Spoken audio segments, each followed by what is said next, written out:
Nuestra leyenda urbana se mete en un escenario de 3 siglos, las tradiciones de las fiestas navideñas. Vamos a contarle el origen del nacimiento, vamos a cantarle el origen de las pastorelas, el origen de las posadas, el origen de todo aquello que en su momento, bueno, pues ha venido recorriendo los años y a veces con algunos cambios, con algunas modalidades, nos ha llevado siempre al escenario mágico de lo que alguna vez dijera el poeta Carlos Pellicer: ya juntado sus manos la medianoche, la Navidad nos ha envuelto. Mi nombre es Alberto Barranco Chavarría y esto es Leyenda Urbana.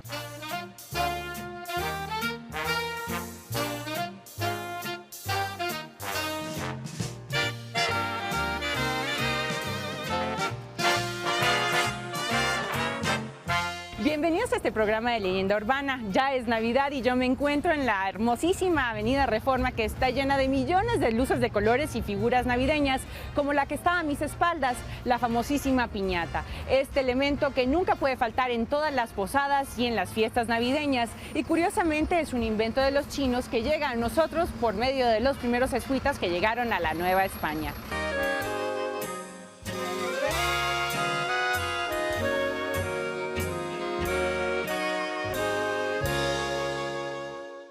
Navidad.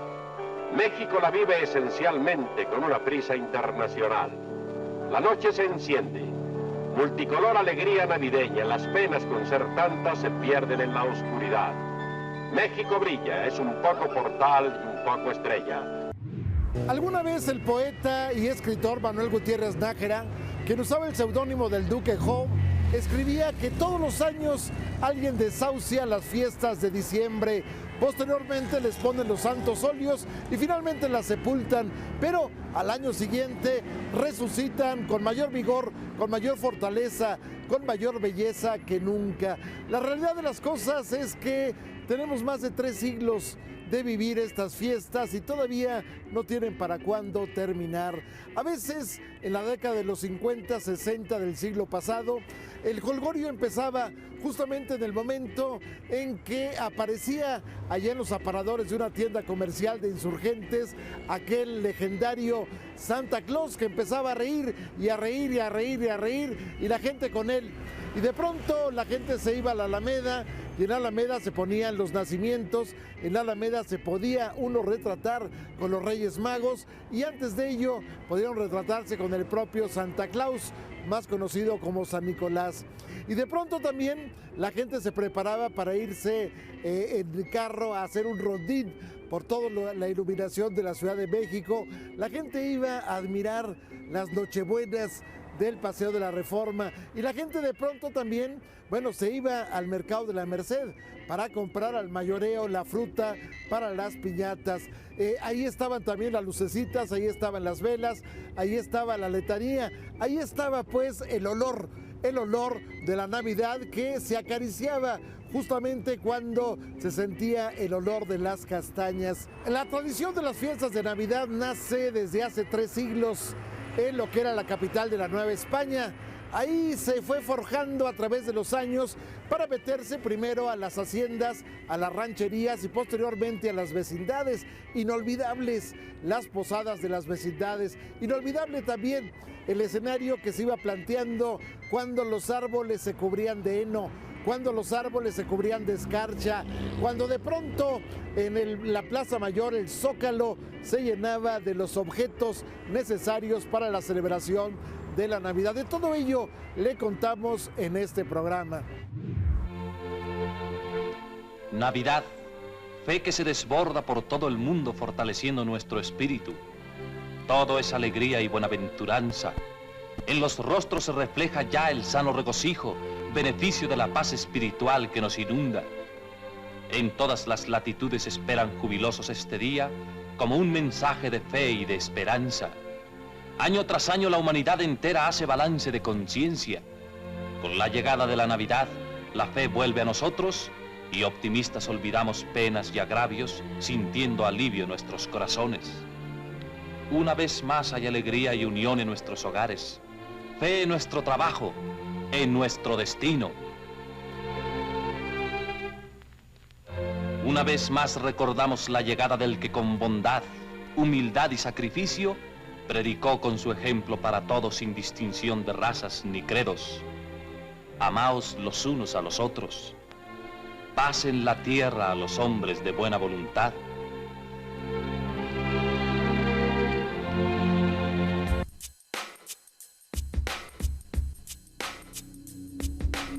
Y estamos en el especial de Navidad y no podíamos dejar de hablar con el padre José de Jesús Aguilar, que bueno, es amigo de todos, que está tan cerca de todos nosotros, siempre dándonos consejos, bueno, y llenándonos de arte, ¿no? Y de historias, y de periodismo, y de Navidad, y de todo. Y muchísimas gracias por estar con nosotros en Leyenda Urbana. Muchísimas gracias, porque además es un programa especial. En este tiempo toda la gente quiere revivir el amor, la esperanza, quiere recordar que es importante tener relaciones sanas y que aquello que no sirve hay que dejarlo ir.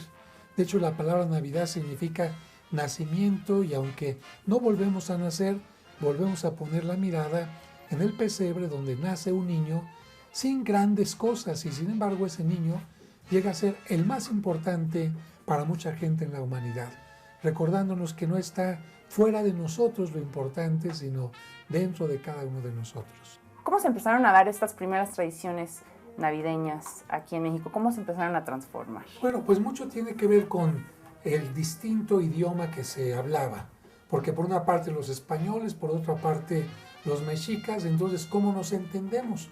Hubo mucho de teatro, hubo mucho de representaciones que con un poco de lenguaje se fueron entendiendo. Por ejemplo, las pastorelas.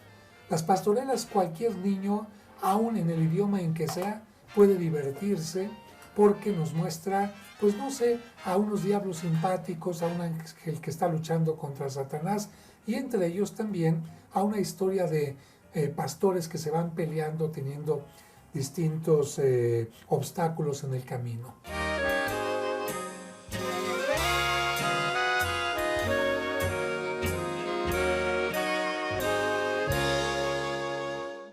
En 1722, el pintor Juan Rodríguez Juárez plasmó lo que fue una posada, lo que en su momento, en aquel entonces, bueno, pues era la celebración de las jornadas que había vivido la Virgen María en su camino de Nazaret hacia Belén.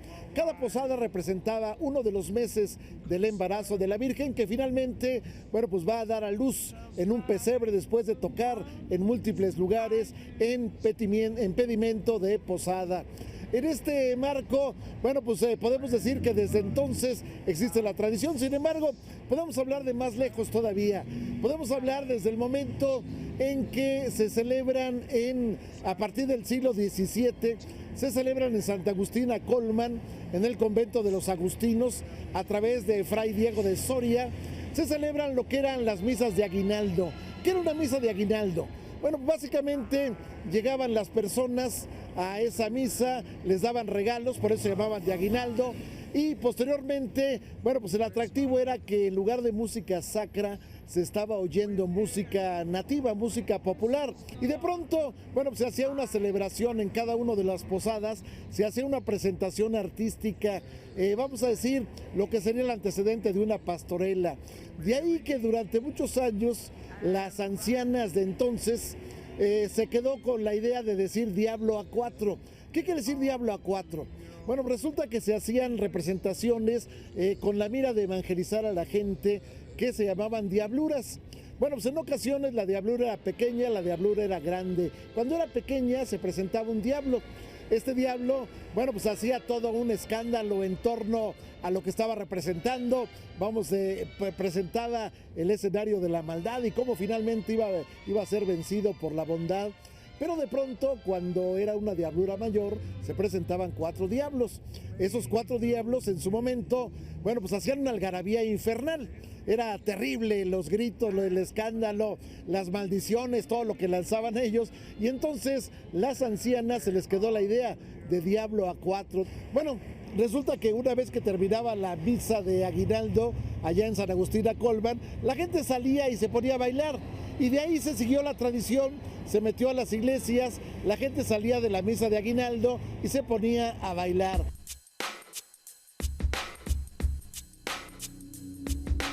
Quizás la forma más interesante que sigue todavía hasta nuestros días, al igual que las pastorelas, es la de las posadas.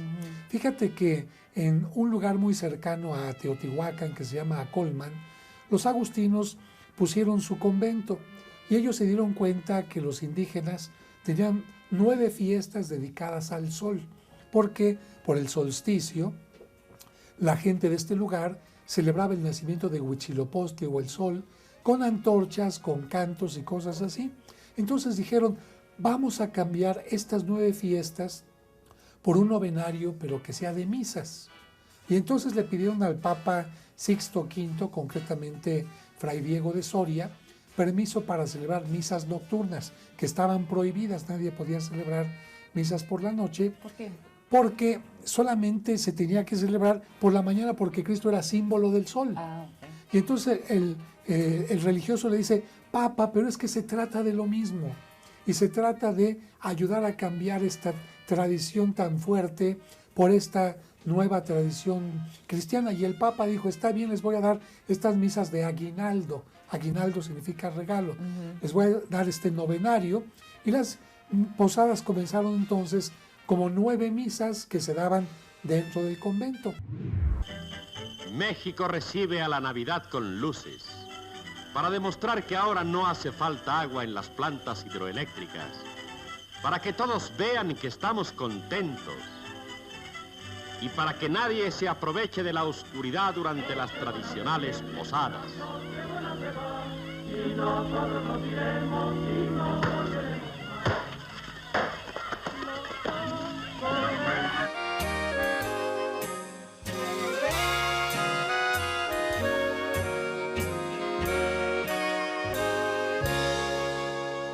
La señora Francis Erquine Inglis, conocida como la Marquesa Calderón de la Barca, esposa del que fuera el primer embajador de México, de España en México después de la independencia, Ángel Calderón de la Barca, contaba en su diario que en alguna ocasión, justamente ya para irse de México en el año de 1840, había ido a un lugar, a una casa, de la casa de la Marquesa de Vivanco, y allí se había encontrado con una escena extraordinaria, cómo los niños representaban una pastorela. Cuenta al detalle cómo los niños les armaban las alitas a través de una serie de pegarles plumas de ganso en una estructura de alambre, cómo en su momento se disfrazaban los diablos, cómo en su momento se representaba esta tradición que después, bueno, pues volvería, bueno, que muchos años antes volvería inmortal. La gran escritora, la gran poetisa Sor Juana Inés de la Cruz. Como quiera que sea, la pastorela ha sobrevivido a todos estos siglos y se mantiene prácticamente intacta. El bien contra el mal, San Miguel Arcángel contra Lucifer, en fin, el reencuentro del pecado contra el mal.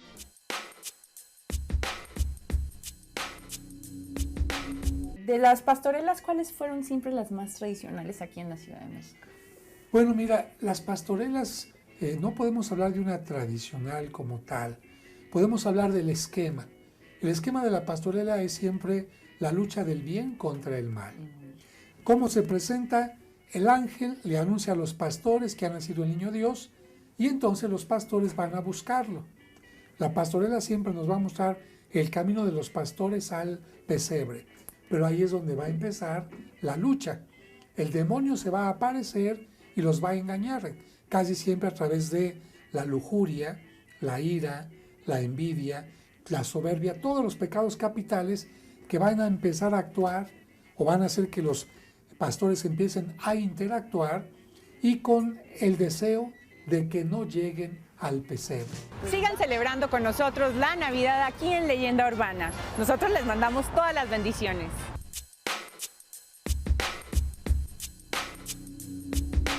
Otra tradición importante que se ha quedado ya no solamente para la Navidad son las piñatas. Sabemos que las piñatas tienen su origen en China y que se hacían con pequeños carrizos que después se unían con papel, de tal manera que era como un recipiente de pequeños regalitos de papel tipo origami que les caían a los niños y se llenaban de alegría. Cuando la piñata llega a Italia, empiezan los italianos a tomar la idea, pero la cambian totalmente y utilizan una olla de barro a la que le pegan papel de China en forma de pequeñas hojas hacia abajo y crean la forma de una piña de pino. Como dicen los italianos, cuesta una piña, ¿no? Entonces, la piñata es una construcción de barro en forma de piña de pino. Esta forma la traen a México y aquí le dan otra forma, especialmente la de la estrella, que recuerda el nacimiento de Cristo, y con la creatividad de los mexicanos ha tenido distintas formas, y lo importante es el ambiente festivo. Sobre esto de la piñata se han inventado muchas cosas, permíteme decirte. Alguien dice que desde la antigüedad significaba el vendarse los ojos, que la fe, y que el palo significaba... Los picos eran los 7 pecados capitales. ¿Es cierto? Esa era mi siguiente pregunta. No. Lamentablemente estas son reinvenciones, inventos de los últimos años para darle un sentido a la piñata, pero la piñata era simplemente un elemento festivo y se acabó, ¿no?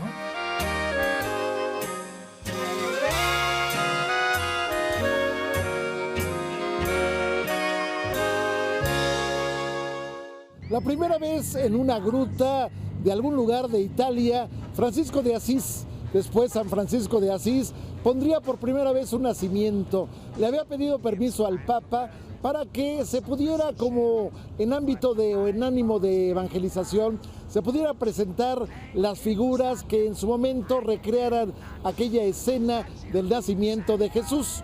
A partir de ahí la tradición se fue extendiendo a todo el mundo y naturalmente llegaría la Nueva España. En la Nueva España, bueno, se hacían en ocasiones nacimientos vivientes, había personas que se disfrazaban de acuerdo con la tradición y en ocasiones también, bueno, pues se ponían las figuras para explicarle a la gente qué es lo que había ocurrido, cómo al no encontrar posada en Belén, el matrimonio de José y María habían llegado a un pesebre y en ese pesebre había nacido el niño Dios. Ahí habían llegado a adorarlo los 3 reyes magos. Bueno, la recreación de esta escena, lo que durante muchos años se llamó el Belén, bueno, pues llegó a todos los ámbitos de la República Mexicana. A veces decíamos, bueno, pues era justamente allá en la Alameda Central donde se ponían ese tipo de figuras. Hoy estamos justamente en Paseo de la Reforma, donde se recrea esta escena bajo diferentes tonalidades, bajo diferentes conceptos artísticos, se recrea esta escena del nacimiento de Jesús.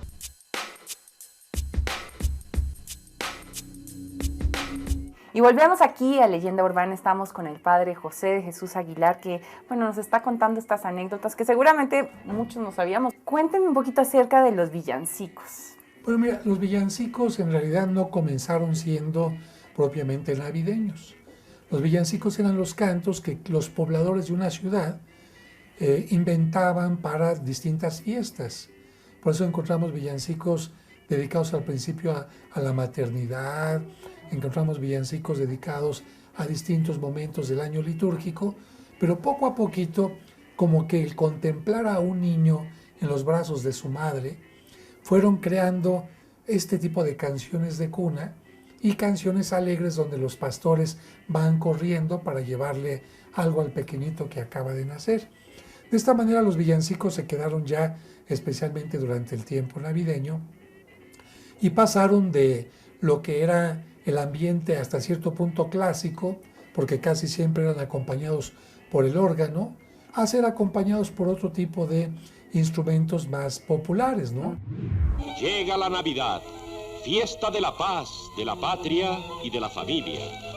Un modesto cura austriaco llamado Franz Xavier Gruber concibió el canto que el mundo entero entona en esta fecha.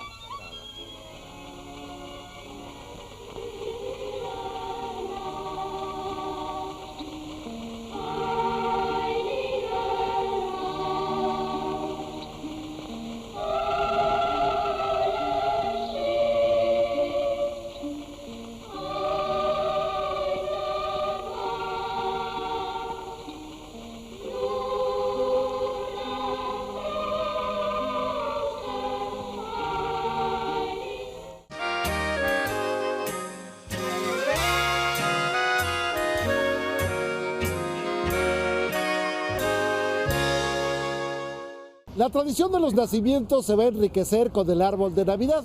La primera vez, según cuenta la crónica, fue en la casa de un general, el general Miguel Negrete, enemigo por cierto de Porfirio Díaz, donde se puso un árbol de Navidad.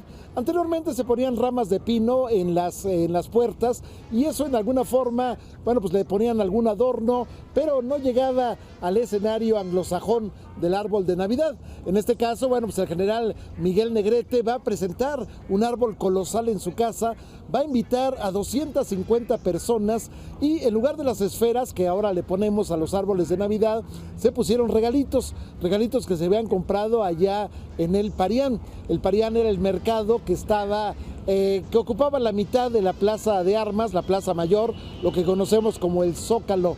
Bueno, ahí se compraban regalitos que, ¿de qué estamos hablando? Estamos hablando de objetos de plata, estamos hablando de peines de carey, estamos hablando de espejitos, en fin, a veces regalos más caros, por ejemplo los aretes. En fin, el caso es que se pusieron 250 cajitas con los regalos en el lugar. Cuando la gente llegaba a la casa del general, le ofrecían una cajita. En esa cajita había un número. Si la persona era hombre, bueno, pues tomaba un papelito azul. Si era mujer, tomaba un papelito rosa. En determinado momento, bueno, se abrían los papelitos y ahí aparecía el número que le correspondía a cada uno de los regalos. Se dice también que fue tan fastosa esa fiesta, repito, 1888, que de pronto, bueno, pues había todo un escenario en donde la gente podía bailar al son de una pequeña orquesta de cuerdas. Había un escenario donde la gente podía comer platillos a la carta y desde luego, bueno, los alimentos, los vinos y todo lo demás corrió en profusión. Esa fue la primera vez.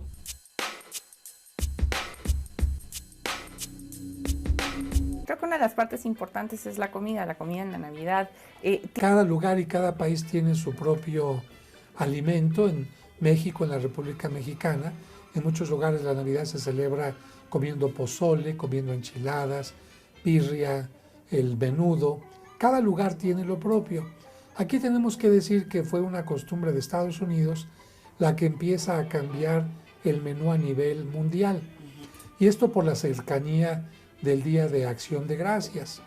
Recordamos que el Día de Acción de Gracias de Estados Unidos tiene que ver con que no tenían alimento y estaban a punto de morir los colonizadores y de repente se encuentran con un gran grupo de guajolotes o pavos que les salvan la vida. Gracias a estos animales, ellos pueden continuar con su colonizaje y en este sitio deciden también comenzar a dar gracias cada año por lo que recibieron. Pero aquí en México, afortunadamente, el pavo es rarísimo que se coma. Aunque se promueve mucho y hay mucho de comercialización, la gente sigue comiendo lo más típico, efectivamente. La pasta, los romeritos, la ensalada de manzana, ¿no? Sí, y además aquí encontramos también elementos propios del tiempo. Elementos propios del tiempo son la jícama, son la caña, son la guayaba, que propician precisamente el origen del ponche. Pues muchísimas gracias, padre, por estar con nosotros aquí en Leyenda Urbana y compartir estas celebraciones de Navidad, estas historias.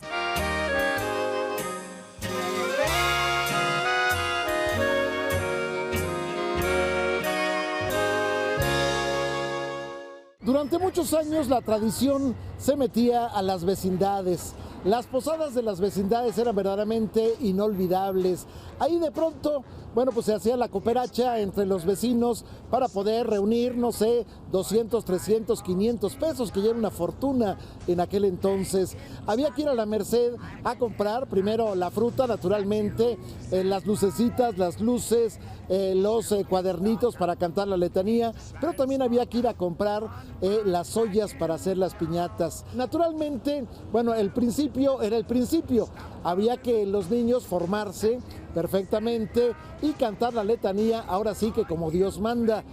Si alguien de pronto empezaba a salirse del guión, si alguien en lugar de decir ora pro nobis decía ora por dónde, bueno, pues ese niño era castigado, no le iba a pegar a la piñata. Había que cantarle también a la piñata en el momento que se estaba dando. Había que cuidar que los niños no se mancharan en su momento con las frutas, en fin, que no se golpearan, que no se descalabraran con los pedazos de barro. Pero también, bueno, pues una vez que terminaba la posada de los niños, venía el aguinaldo. Pero bueno, pues una vez que terminaba la posada de los niños, venía la de los grandes. En este caso, bueno, pues estamos hablando de un baile donde salían los sándwiches, donde salían los ponches. Naturalmente el ponche no servía para nada si no tenía su piquete de coñac o su piquete de ajenjo. Y de pronto también, bueno, pues llegaban los pleitos. A veces las posadas de vecindad terminaban en una trifulca, llegaba la patrulla y se llevaba por lo menos a 5 o 6 de los vecinos. Pero ¿quién le quitaba lo bailado a esa tradición? Gracias por haber estado con nosotros en esta leyenda urbana. Gracias por seguirnos acompañando en este año cada sábado a través del Canal 40, Proyecto 40, 9:30 de la noche. No lo olvide usted, nuestra cita es el próximo sábado. Mi nombre es Alberto Barranco Chavarría y le deseo que pase unas felices Pascuas. Y ya se termina esta emisión dedicada a la Navidad aquí en Leyenda Urbana. Yo sigo aquí en Avenida Reforma, que está hermosísimamente decorada con luces de todos los colores con motivos navideños. Yo por mi parte les deseo una feliz Navidad, que sigan acompañados de todos sus familiares y que reciban muchos regalos.